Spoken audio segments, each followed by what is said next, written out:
முதலமைச்சரின் கொளத்தூர் தொகுதிக்குட்பட்ட திருவிக்க நகர் பேருந்து நிலைய கட்டுமானப் பணிகள் மந்தகதியில் நடைபெறுவதால் ஆபத்தான முறையில் பொதுமக்கள் காத்திருக்கும் நிலை ஏற்பட்டுள்ளது. கோயம்பேடு, பெரம்பூர், சென்ட்ரல் மற்றும் அண்ணா நகர் உள்ளிட்ட பல்வேறு பகுதிகளுக்கு செல்லும் பேருந்துகளுக்காக பொதுமக்கள் பேருந்து நிலையம் இல்லாமல் ஆபத்தான முறையில் கடும் வெயிலில் நிற்கும் சூழல் உள்ளது. பேருந்து நிறுத்த இடமில்லாமல் பல்லவன் சாலையில் பேருந்துகள் நிற்பதால் விபத்து ஏற்படும் சூழ்நிலை ஏற்பட்டுள்ளது. கடும் வெயிலில் மாணவர்கள், முதியோர்கள் மற்றும் நோயாளிகள் நிற்க முடியாமல் அருகிலுள்ள வள்ளலார் கோவிலில் அமரும் நிலை உள்ளது. விளம்பரம் செய்வதில் குறிக்கோளாக இருக்கும் ஸ்டாலின் அரசுக்கு துணையாக இருக்கும் அதிகாரிகள் பேருந்து பணிமனையை மட்டும் விரைந்து கட்டி முடிக்காமல் இருப்பது ஏன் என பொதுமக்கள் கேள்வி எழுப்பியுள்ளனர்.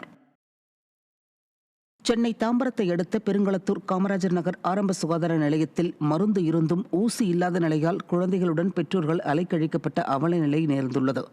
குழந்தைகளுக்கு தடுப்பூசி போடுவதற்காக ஆரம்ப சுகாதார நிலையத்தில் காத்திருந்த பெற்றோர்கள் ஊசி இல்லாமல் மருந்து கடைகளில் ஊசி வாங்கும் நிலைக்கு தள்ளப்பட்டனர். அத்துடன் ஒரே ஒரு செவிலியர் மட்டும் பணியில் இருந்ததால் 2 மணி நேரத்திற்கு மேலாக வரிசையில் காத்திருந்த பெற்றோர்கள் மிகுந்த வேதனைக்கு ஆளாகினர்.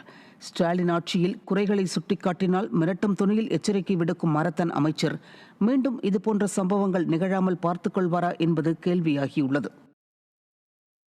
வந்து பார்த்தா கூட்டம் அதிகமாக இருக்கு. அவங்க இங்கே பார்த்தீங்கன்னா ஒரே ஒரு நர்ஸ் தான் இருக்காங்களே.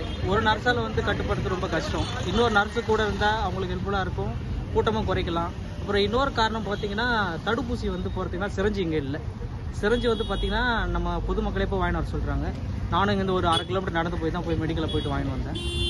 முதலமைச்சர் ஸ்டாலினின் கொளத்தூர் தொகுதிக்குட்பட்ட எஸ்ஆர்பி பேருந்து நிறுத்தம் குப்பை கூளங்களால் சூழ்ந்திருப்பதால் பொதுமக்கள் கடும் அவதியடைந்து வருகின்றனர். பேருந்து நிலையத்தை சுற்றி குப்பைகள் தேங்கி கிடப்பதால் நோய் தொற்றுக்கு ஆளாகும் நிலை ஏற்பட்டுள்ளது.